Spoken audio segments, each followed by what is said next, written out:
give you a couple tips. If you have a furnace that's cycling too fast, if it turns on, you can hear it call for gas and the flames go on, but then it turns itself off right away, most likely you've got a flame sensor that's dirty.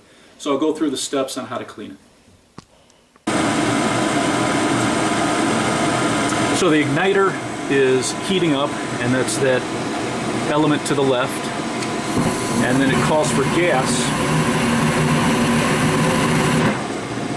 and then it turns itself off right away. So if you've got a situation like this, most likely it's your flame sensor, and I'll show you what that looks like. So on the left you have your igniter, and on the right this rod is your flame sensor that extends up to one of the burners.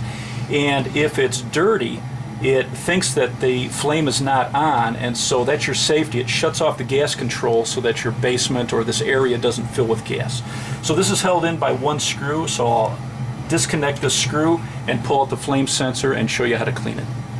So once you remove the flame sensor, all you need is a very fine emery cloth or a sandpaper, and that film that builds up on it, all we're doing is lightly rubbing it, and you don't want to touch it with your hands because you don't want to get oily deposits on this, but just rub it gently, and then you want to take a dry cloth and you want to get off any sanding debris that's on there. But it's that simple. Clean it, and then we're going to put it back, and that should solve the problem.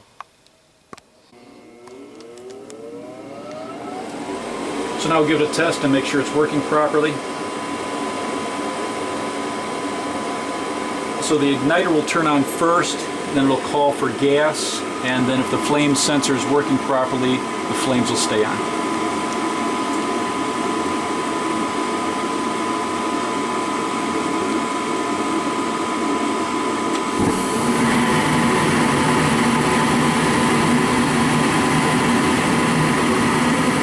There you go. That's all there is to it. If you have a furnace that's cycling on and off very quickly, most likely you have a dirty flame sensor.